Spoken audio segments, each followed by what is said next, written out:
Good afternoon, greater Philadelphia area. This is Toole Time Real Estate Radio on WWDB 860 AM. I'm Tom Toole. She's Sarah Tymon. We both work at the Tom Toole Sales Group at RE/MAX Main Line, the #1 RE/MAX team in Pennsylvania since 2018.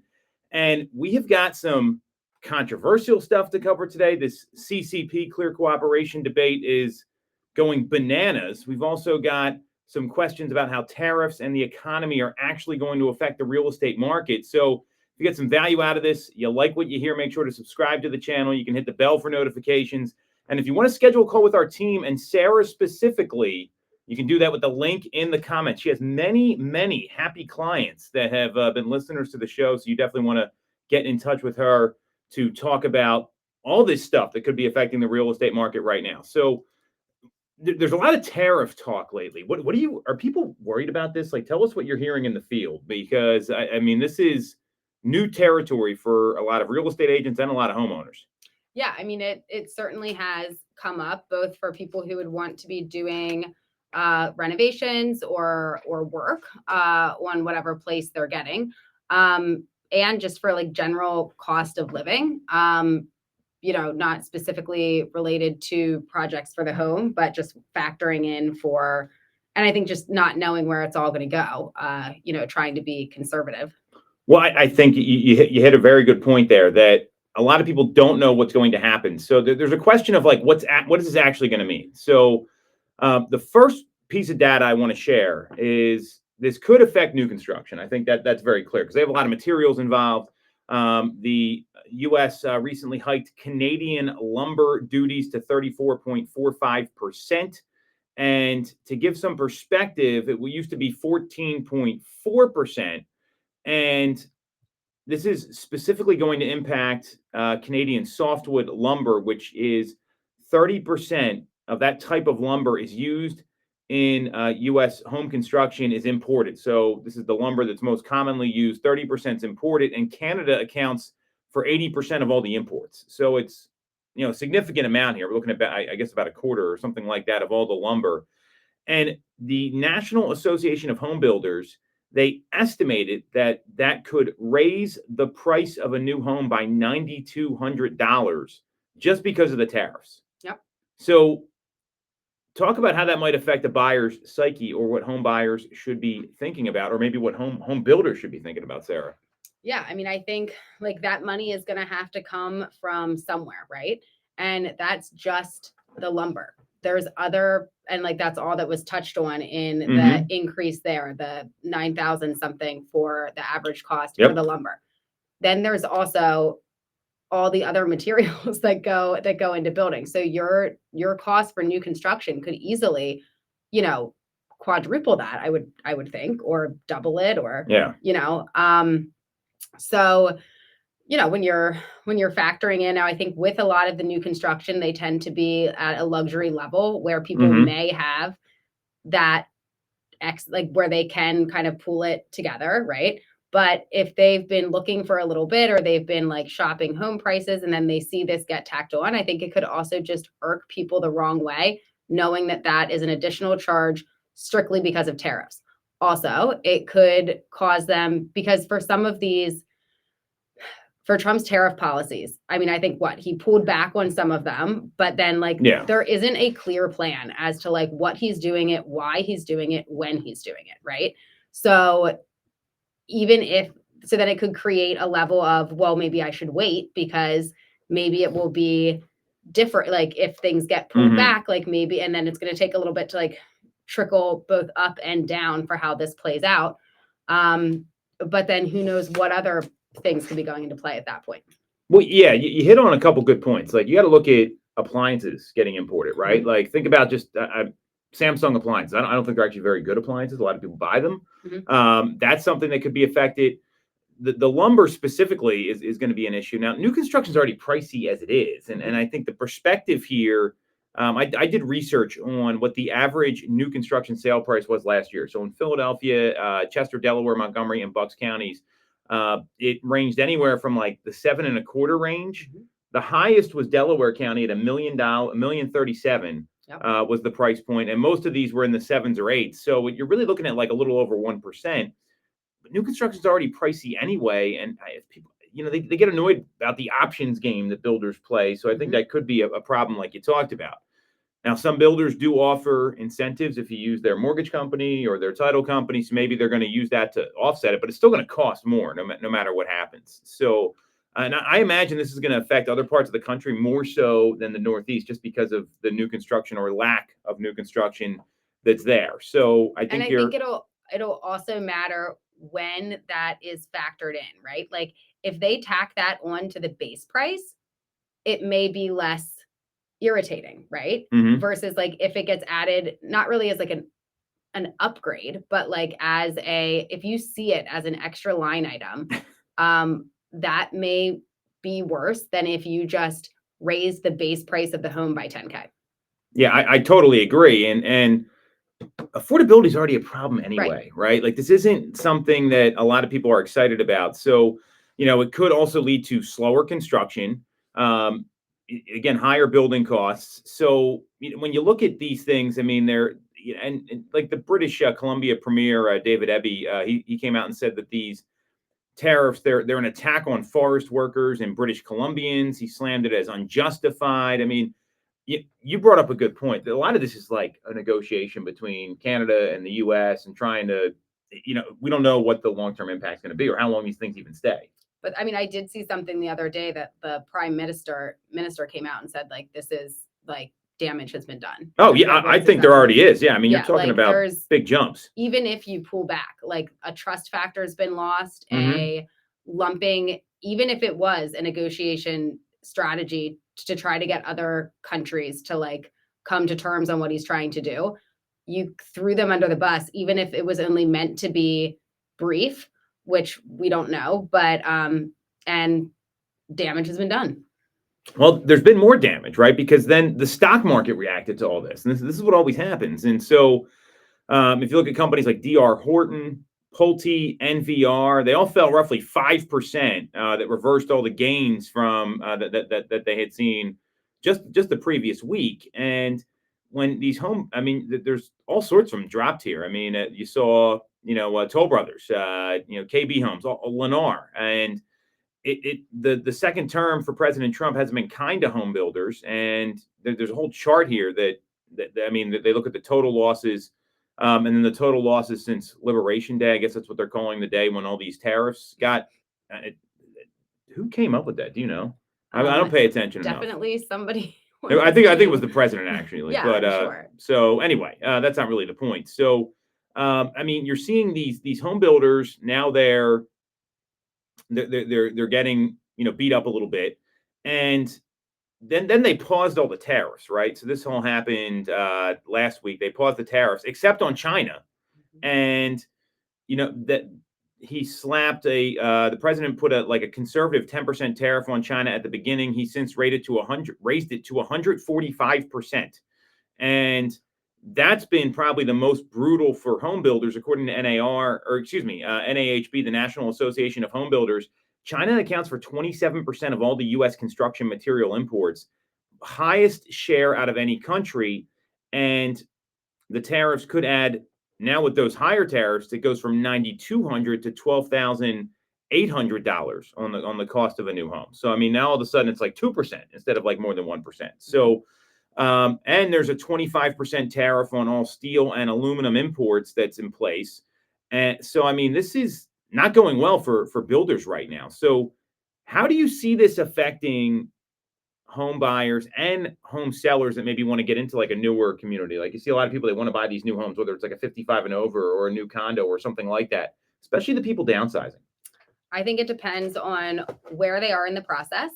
I think it depends on how closely they've kind of been like line iteming these things. And as always, how motivated they are and what their reason is for the move. I think that if there is a new community being built that checks all of the boxes and that's what the plan has been, I think they're still going to move forward with it, but I think they're not going to be like particularly psyched about the the extra pieces. If you've got somebody that, new construction has been something they've been considering, but they're also looking at other, other homes, other options, this could be something that factors in. But I think it's also going to somewhat come down to how it's being line itemed out and when they're finding out about that additional pricing. I agree. I'm also happy I was able to fix the camera. Yeah, by the way, that that was awesome. pretty good. Well, Nick was telling me what to do. So shout out to our man, Nick Wolf. He actually said FaceTime if you can't get it. So he's the man. Very helpful. So it was an extreme. You don't need to see my face as it is, let alone that close. It was not what people want to see. So yeah, I think you're going to see our market's so different because there's not a lot of new construction. Right. I would imagine even the new construction in Philadelphia, yeah, they have some lumber, but a lot of times they're like rehabbing existing buildings and doing things that are already there. This is really going to hurt people in the South, in the West, where there's a lot of new construction, in the Sun Belt, the Midwest, and new construction is already so pricey. And the problem with inventory right now is not lack of inventory; it's lack of affordable inventory. And if they're going to create inventory, we don't need it to be any more expensive than it is. So I don't know how this is going to end, and maybe this is part of the pain we have to go through to get the market to become more affordable.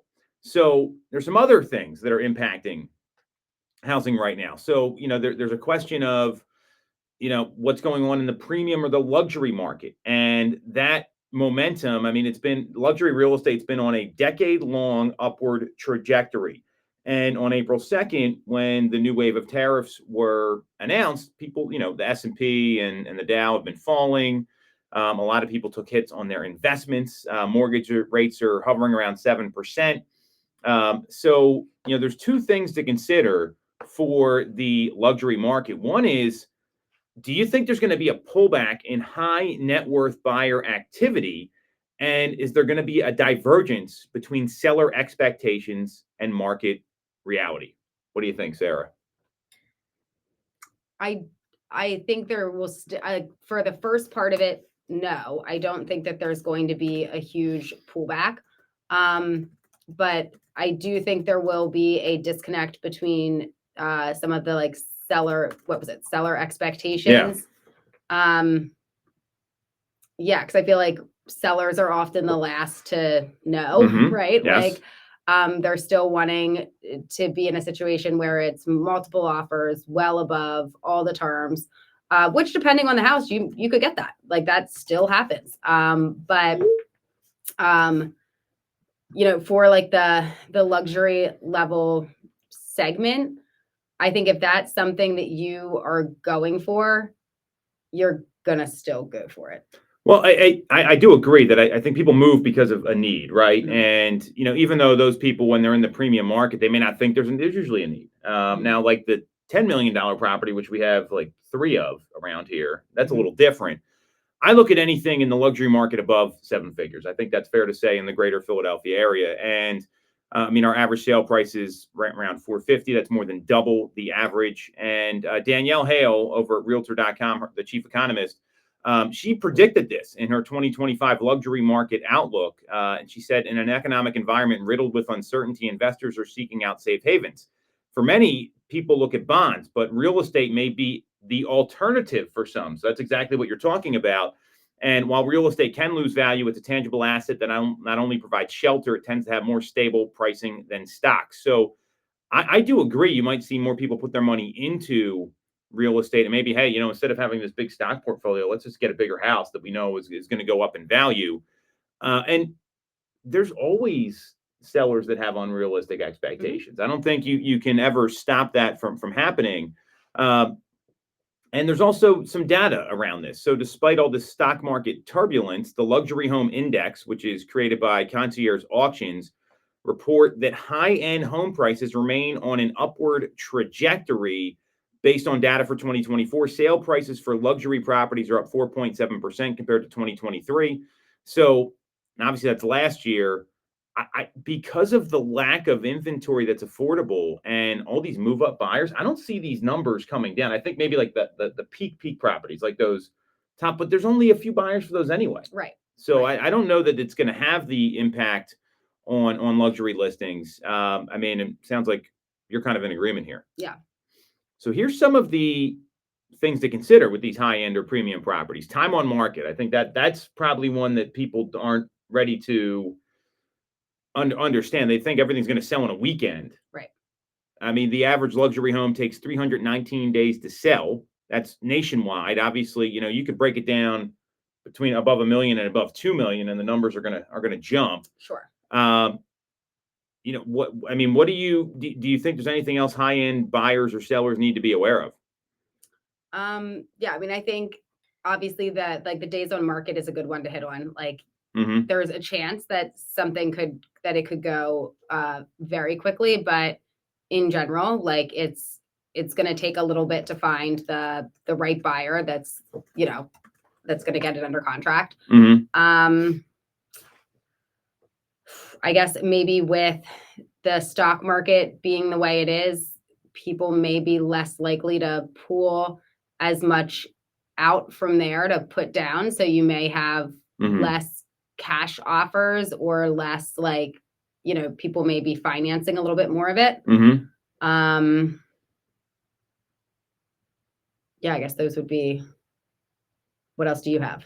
So, well, I think there's going to be, someone is going to make the move. They're going to make the move. I'm a big believer in that. And a lot of time, these high net worth buyers, they have preferential lending arrangements with their bank who handles a lot of their portfolios. So they might be able to get better rates than other people.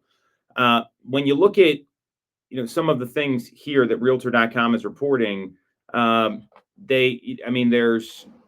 the tariffs, they rattled the financial markets, but there's a comeback of wealthy Russian buyers to New York City, purchasing $10 to $20 million properties after a 10-year hiatus. High net worth individuals see U.S. real estate as a stable investment because of the quality of new construction and the American education system. So there's a lot of things to think about here. I'm looking at this from an agent perspective, and I think, one is setting realistic expectation for sellers.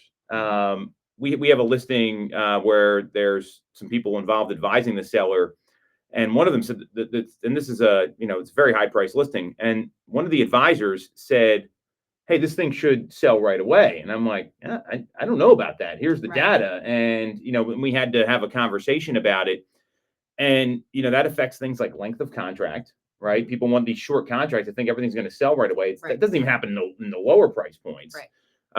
So letting them know the data and educating people with data. Hey, here's the average or the median days on market for this price point in this town, township, city, whatever.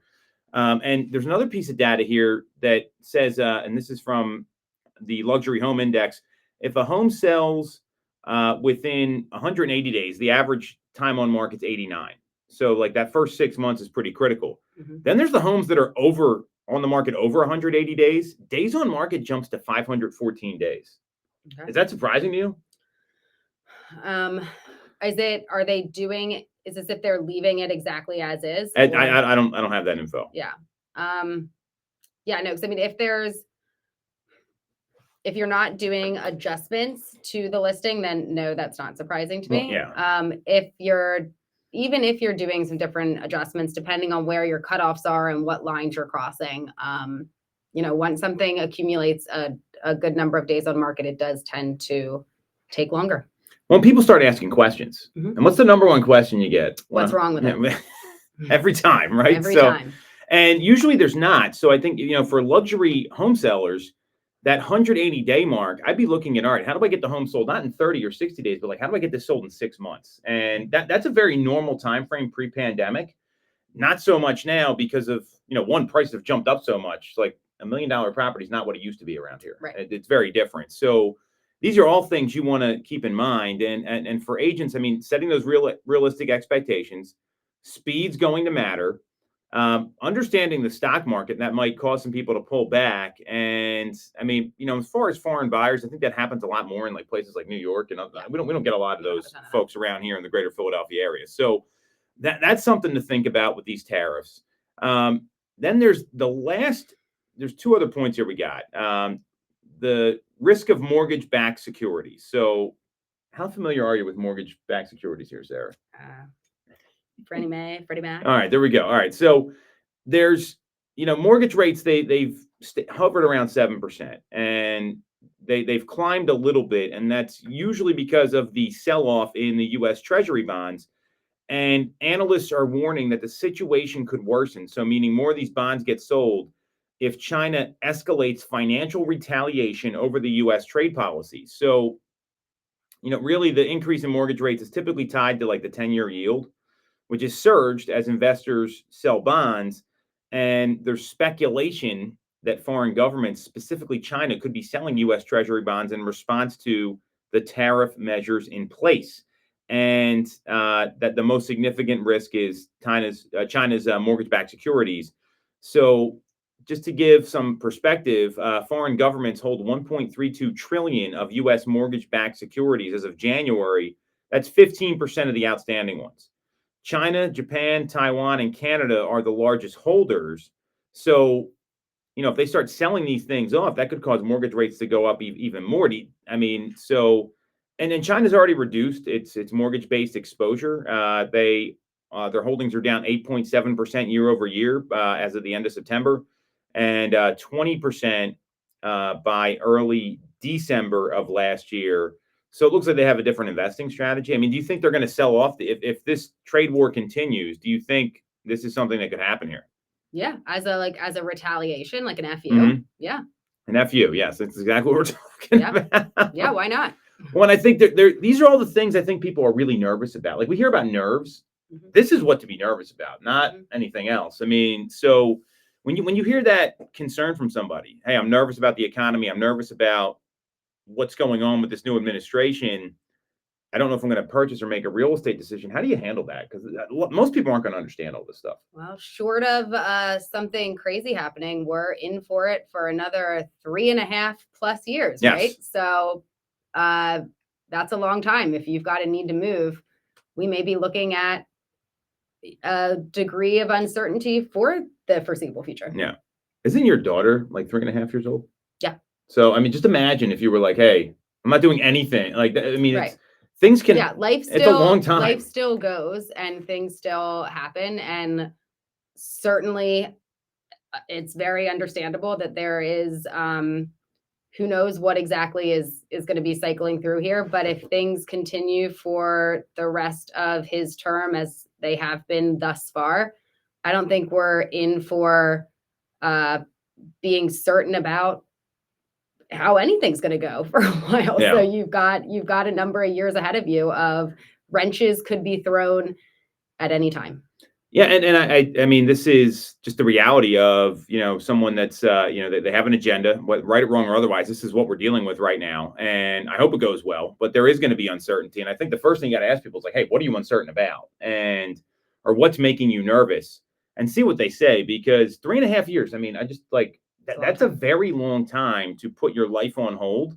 And when you ask that question, it disarms people. And you get to really the root of the issue of what's causing them to be uncertain in the first place. So if you can figure that out and find out why they wanted to move in the beginning, like that's the reason to make a move because it's right for you. It's right. We had the same conversation with a client it was Friday, right? And we're in the office, and hey, it was an interesting dynamic because there's always typically like a husband and wife decision maker or two decision makers on a property, and one of them said, hey, I'm not totally comfortable with these numbers, and the other said, well, the numbers are the numbers. Yeah.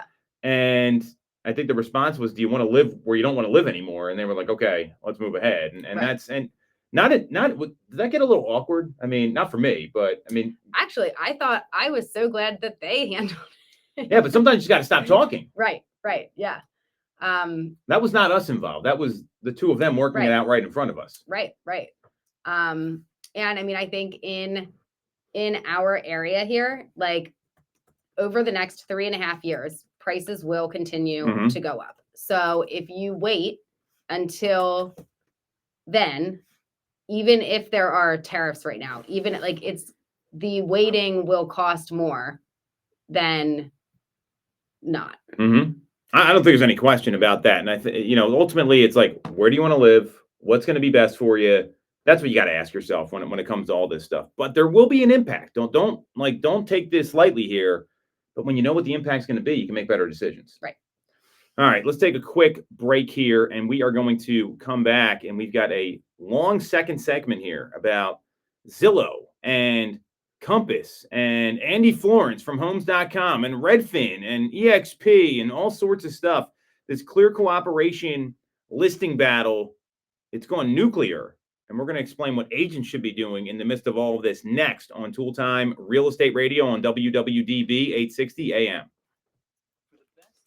Mortgage service and great rates on your money. Look no further than Mortgage America. We've been operating in the Very proud of myself. area for 40 years with a focus on smooth, easy access to home purchase. Whether you're a first-time buyer, upsizing or downsizing, or just refinancing, we have programs for you. We also have closing cost assistance programs and access to subsidized interest rates. Pre-approval is free, no costs or commitments. To learn more, visit our website at mymortgageamerica.com or give us a call at 610-439-8000. We always have a person available to take your call with around-the-clock human service. Purchase your home with the personalized local service you find at Mortgage America.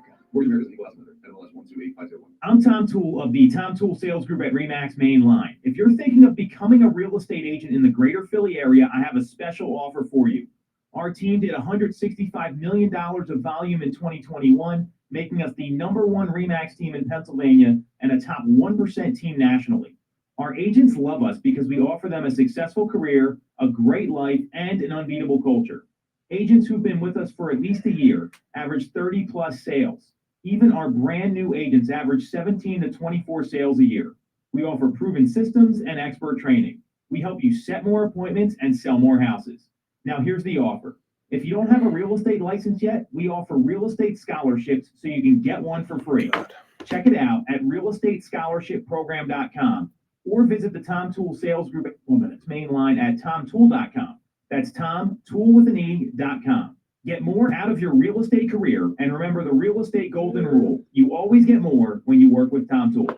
When looking for a mortgage, you shouldn't have to sacrifice service to get a great rate. Visit the Sutera team at Cross Country Mortgage. We are Birthday plans on Saturday, Sarah? Lending experts. Loans that fit nearly any unique home buying situation. We're going to an Easter Bunny brunch at my dad's country club. Low to no down payment option. Maddie really liked it the other year. So now at ccm.com. You probably get like search a- for us, Suteras. That's Easter Bunny, just have a SUTERA. brunch here. Cross Country Mortgage. When it's time to move, we're right. What's a far ride? What's they getting together? Like an hour and change? yeah, but then we're gonna be up there because then Sunday we're gonna stay up there because then Sunday we have like a Easter thing with like Eric's family, and then I think all the Easter is like the worst. grandparents are gonna want to do like an egg hunt thing with her because like she's the only grandkid on like any. There's like 3 sets. She's gonna make out like a bandit though. That's good. Yeah. So she's for now Good still for the her. only one. All right. Welcome back to Toole Time Real Estate Radio on WWDB 860 AM. I'm Tom Toole. She's Sarah Tymon. And we both work at the Tom Toole Sales Group at RE/MAX Main Line, the #1 RE/MAX team in Pennsylvania since 2018. And there is a huge, this is like a battle royale or like a Royal Rumble. I don't know if you ever watched like the WWF or maybe Eric did. I'm not really sure. We've recently watched like a couple of like documentaries on the WWF. No, those are depressing yeah, because half the guys are dead. So it's right. But brain Eric grew up watching it. I not so much. This is 30 people fighting in a ring. That's the idea. So that Yeah. probably makes sense for what we're talking about here. So if you get some value out of this, you like what you hear, make sure to subscribe to the channel, hit the bell for notifications. And if you want to schedule a call with our team about how to navigate this, and Sarah specifically, you can do that with the link in the comments. So what we're talking about here, this is like an ongoing thing. So on April 10th, that's last Thursday or Friday.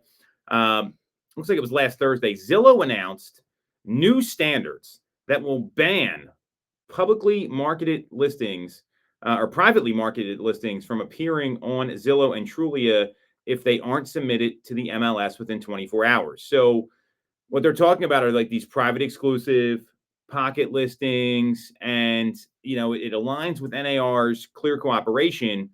And I'm going to read you the statement, and then I want to be like very clear about how this is going to work, and then I want to get your reaction to this. This is a big deal. A listing, this is from Zillow, a listing marketed to any buyer should be marketed to every buyer. Zillow's new listing standards state that if a property is publicly marketed, it must also be submitted to the MLS and distributed to public portals like Zillow within 24 hours. Otherwise, it will get blacklisted from Zillow and Trulia for the life of the listing. Listings that rely on NAR's delayed marketing exemption A recent addition that allows properties to be promoted before appearing on the MLS could be most affected. NAR's newest policy allows sellers to advertise delayed marketing exempt listings on social media, other websites, and portals.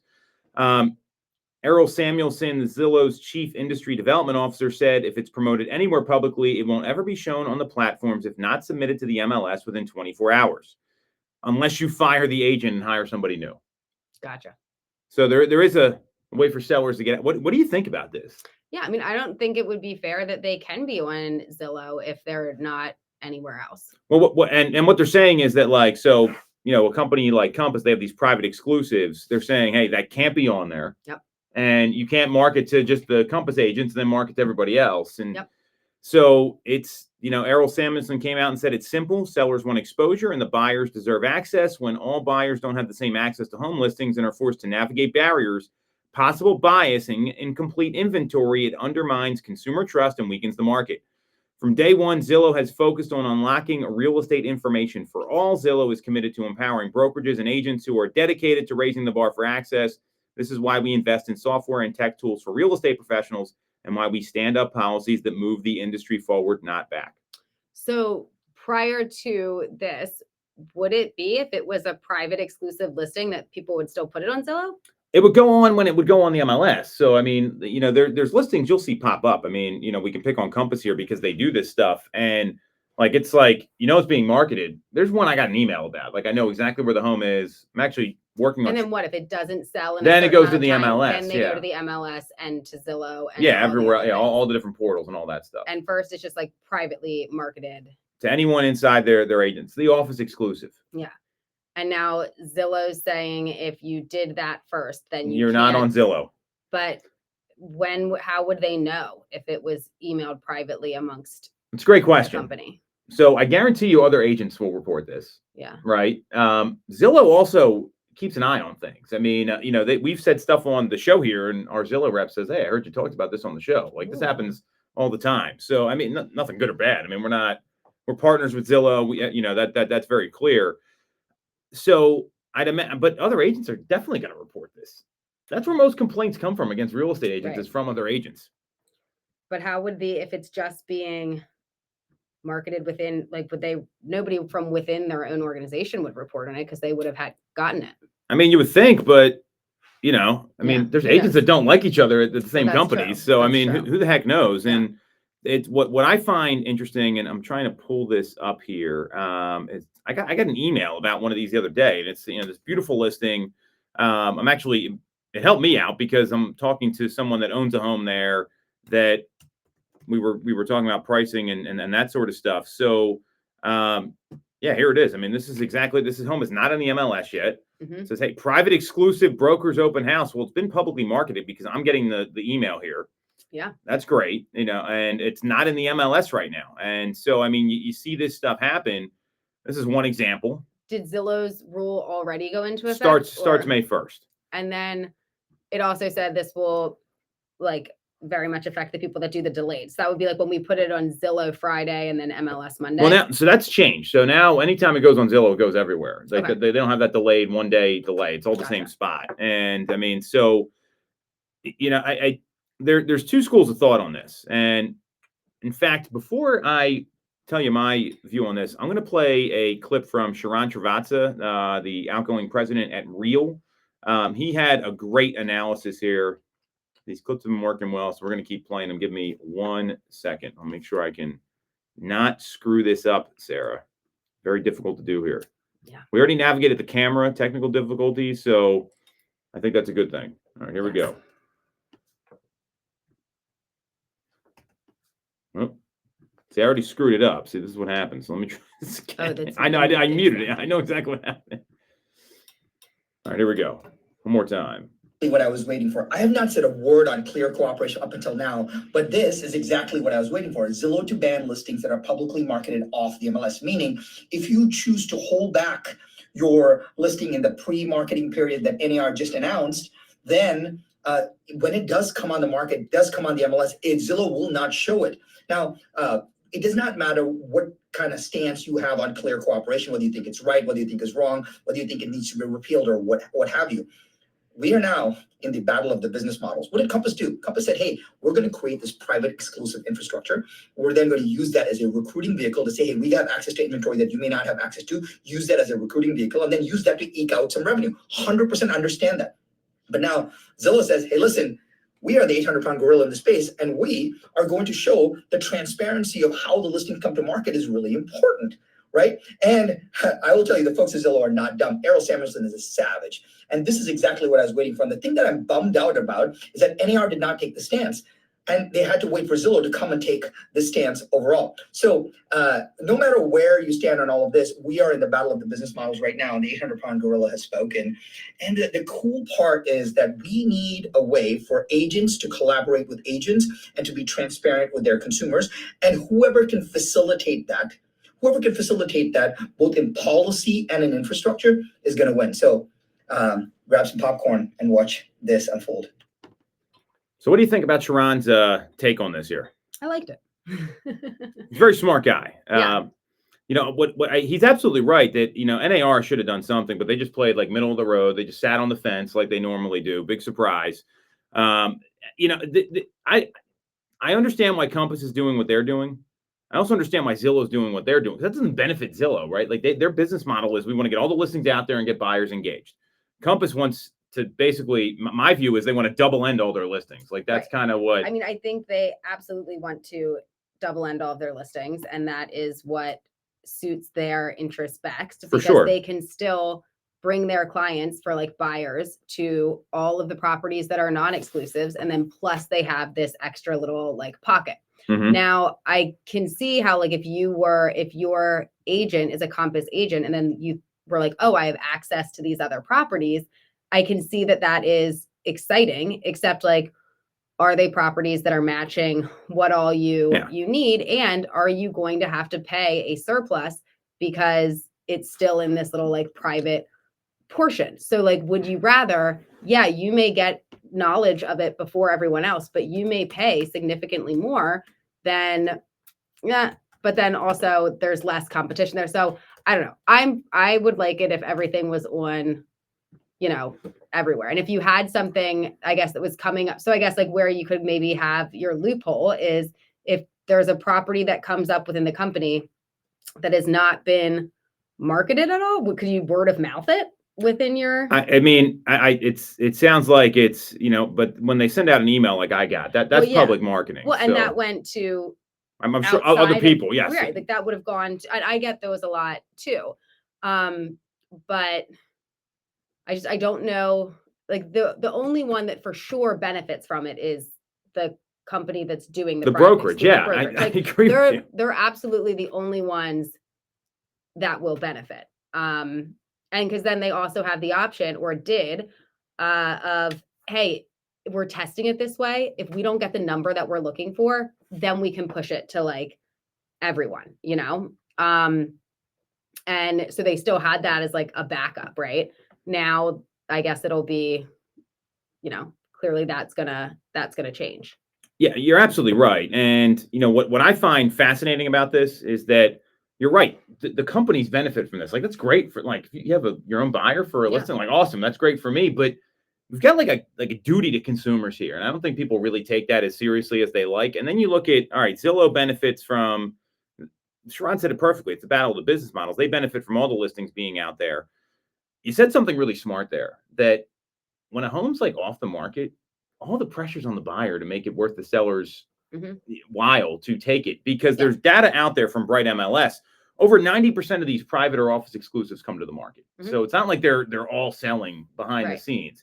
And statistically, off-market MLS properties sales, specifically, those off MLS sales, they sell for 15.5% less than what they could have gotten on the market. So like, if sellers would see that, I would never sign up for that as a seller unless I had like a privacy issue or something like that. Yeah. That's not, we don't really deal with a lot of people like that here. There's like 1 to 2% of the population that look for that privacy or they want a quick sale, but they can also sell to wholesalers and investors and that stuff too. Right. So, you know, it's clear who benefits what here. We had EXP sign on, Redfin signed on, and then so Andy Florence came out at homes.com, and he sent an email out. This email was like very aggressive. I'm not going to read the whole thing. I saw it, and he basically, took a huge dump all over Zillow, and he said it's an act of audacity. It's a power play of epic proportion.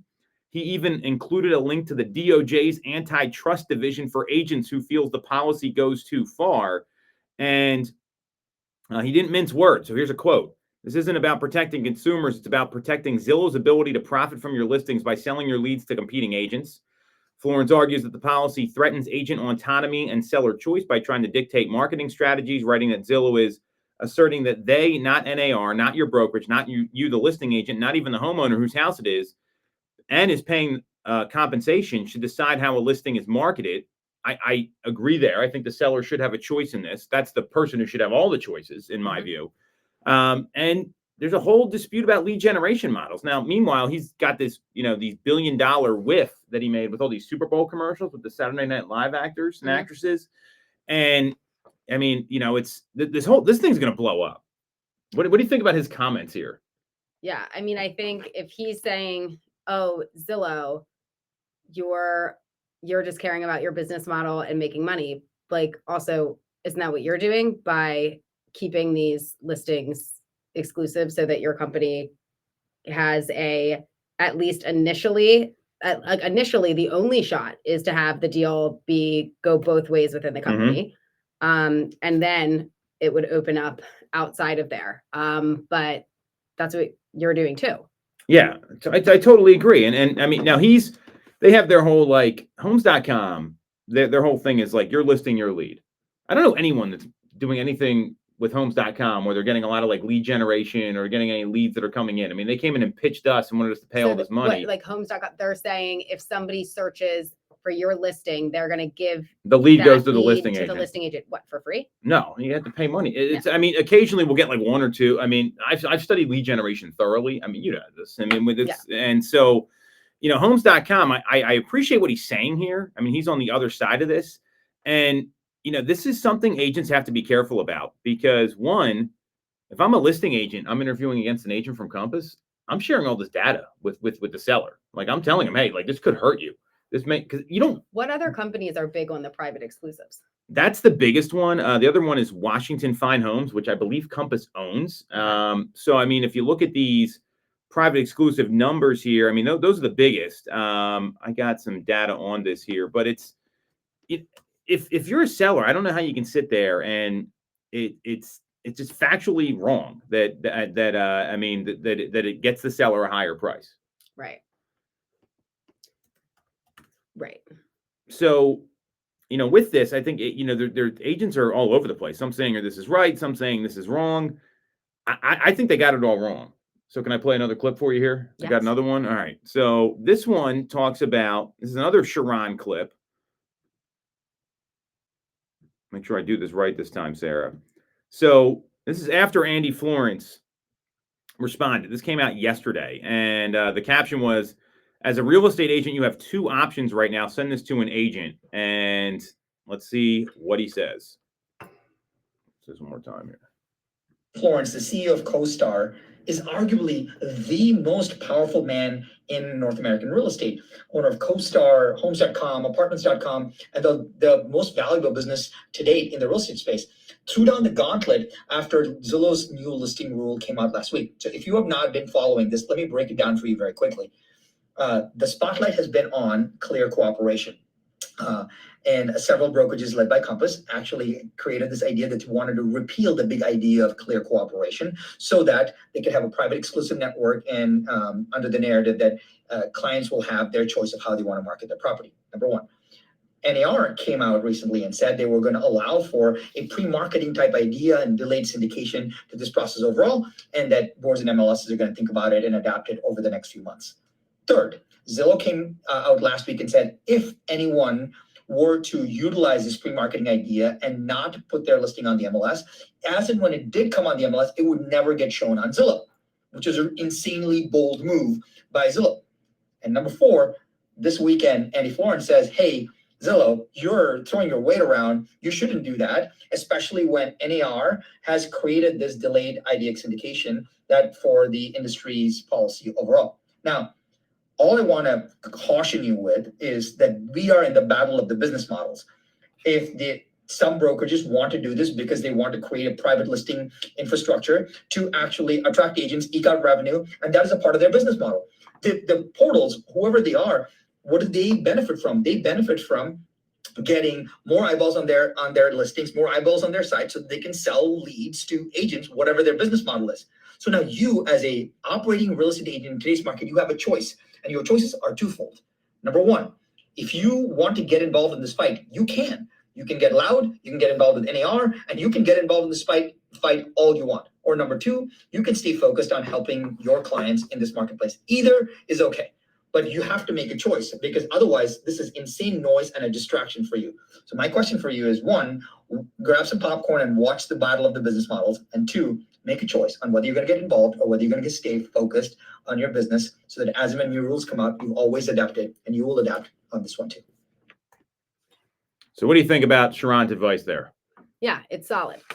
For Compass, You have a lot of questions. I've got a about lot this. of questions. So if they're, because Compass has a ton of like, little compasses, right? Like, So little- they're all a lot, like their brokerages. So Remax is franchised, right? Yeah. So there's many Remax offices. Yeah. We happen to have 4, which is more than most, but all those are considered different brokerages, Mhm. right? Compass is under one umbrella.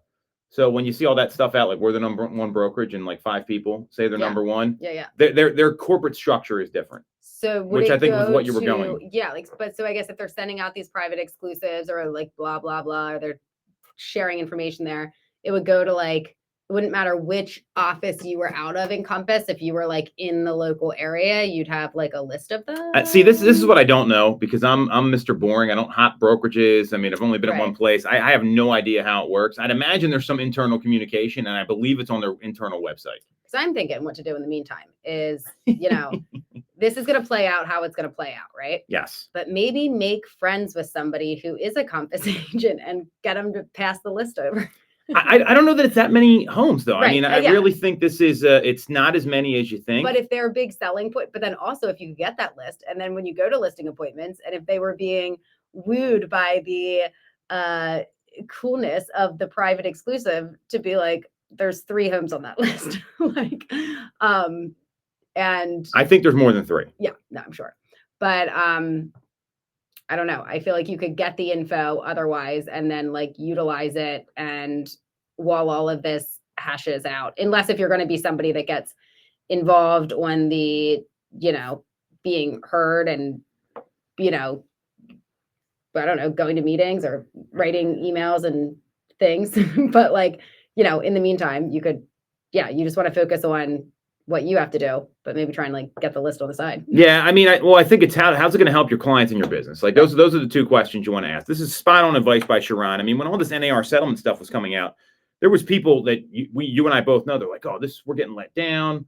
We need to do something. I'm like, if you want to go start your own association, be my guest. You know what I'm focusing on? Listing and selling houses. And like we have our KPIs, we have our numbers, and there's a way you want to know about this so you can compete in the listing environment. I mean, we were on a listing appointment today. Imagine if that came up. You know what I would have done. It would have been, hey, this is going to keep you off Zillow. Zillow gets all the traffic. That could really damage you. How are you going to feel about that? Right. That's the message you want to send out to sellers, because most sellers want to get the best price. Right. Not all of them want this privacy. So, I see both sides of this. I understand why they're doing what's best for their business. And what Sharon's saying, you need to do what's best for your business if you're a real estate agent. So what do you, I mean, any parting advice here? We got a couple minutes there. I mean, what's your, how do you think this plays out? Who's going to win this? Because there's going to be a winner. There's going to be a loser. Like that's what's going to happen. Well, so what, May 1st is the day? Yeah. I mean, I think this battle is going to go on. I wouldn't, Right. I've got some theories, but go ahead. Well, so I think it's going to be interesting to see if, I guess how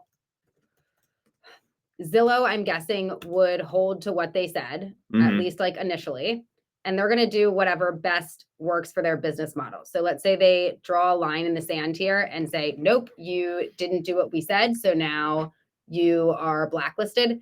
If that negatively impacts things and it actually is better for them to like, well, they're not happy about it, but still get it like Mhm. later in the game, I think that they would to save face, make some type of little change there, or like have something to be like, no, we're still doing this, but they would like allow it, right? If Compass feels the heat more and the negative impact initially, then they may revise. Like I think it's going to be like who's worse affected sooner. Yeah, and I mean, this is the thing you got to worry about when it comes to consumers is, let's say it's one person in group number one who's pro private listings and all that stuff, and then one person that's against. They're going to get very different points of view, and the facts aren't always there. So if I'm an agent and I'm looking at this, and my focus is what's best for the consumer. That when you have that focus, you always win. I'd have like reports out. Bright MLS did a really nice report about this. We talked about it last week on the show, where it said, hey, most of these come to the market. All it does is add time to the listing period anyway. And most people talk about timing. That's a big focus for a lot of people. So I'd have these reports like printed with me and ready to go, or at least download it on your phone, and you can share it with someone like on the spot, because that can be very effective. You need to educate people with data here, because you start defending this is the right way or this is the right, you lose every time. Yeah. That would be number one. And then secondly, I would, focus on the client. If you're focused on what's important to them, I don't think they're going to get all wrapped up in this stuff either. Right. And remember, over 81% of sellers hire the first agent they meet with. So all you got to do is like really get in there would be just as important as anything else. Agreed. That's all we got this week, Sarah. Oh, perfect timing. Great timing. You must have been doing this for a few years now. If you got some value out of this, make sure to follow Sarah on Instagram. It's at Ty_Ty Time. You can follow me at Tom Toole 3RD. There's a link in the comments. If you got real estate questions, do yourself a favor. Talk to our local in-studio expert, Sarah Tymon. You can schedule a call with her there. And we'll be back next week on Toole Time Real Estate Radio on WWDB 860 AM.